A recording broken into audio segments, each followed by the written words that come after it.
იანვრის ბოლომზიანი დღის ვლოგს გიზიარებთ, სანამ ისევ ძლიერი თოვა დაიწყებოდა ჩვენთან. გამოვეფინეთ ყველანი დილა ადრიან მზეზე სათამაშოდ, ილო კი ამ დროს თივას უნაწილებდა ჩვენს გოგონებს. რომ დაამთავრა მათი მოვლა, დათი გაიყვანა სასეირნოდ, მე კი ამასობაში რაღაც პისის მსგავსი გამოვაცქვე საუზმისთვის. ჩვენც გვიყვარს ესე დათისავით რამდენიმე კომპონენტიანი საუზმის მირთმევა, ვისაუზმეთ და შემდეგ დავიწყეთ ჭურჭლის დარეცხვა. მივალაგე სამზარეულო და შემდეგ მტვერსასრუტი ჩავთემ. შენში ზღუმელი კი კარგია, მაგრამ ყველაზე მეტ მტვერს ზუსტად ეგაგროვებს ოთახში. სანამ მე ვალაგებდი აქეთ გოგას სახლის სახურას წმენდ და ჩვენი ნათესავი და დათი რა თქმა უნდა ერთობოდა მისი ყურებით და ეცახდა აქედან. ცოტა მეც მეთამაშა წიგნების დავათვალიერეთ და ბოლოს ჩემს კისერზე აღმოჩნდა ასე სეირნობა ძალიან უყვარს ალბათ როგორც ყველა ბავშვს.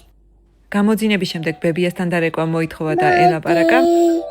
მერე კი ისევ ილოს გავყვებით ჩვენს ძროხებთან. თუ ილოს ძროხები გაჰეტყავს გაშვებული და ბაგაც არიელია, დათი ესე დარბის ხოლმე ეკეთ-აკეთ და თამაშობს. ჩვენი ძროხები დღეში ერთხელ დადიან აქ ჭალაძე წყლის დასალევად და ამჯერად ჩვენს გამოვყვებით ჩვენი დრონით სასეირნოდ. ცოტა შეღამებული იყო და მთლად ისეთი ლამაზი კადრები ვერ გამოვიდა და ნათელი, მაგრამ სწავლობთ დრონით გადაღებას და როგორც კი კარგი ამინდები გამოვა, უფრო ხშირად აუშვებთ ხოლმე.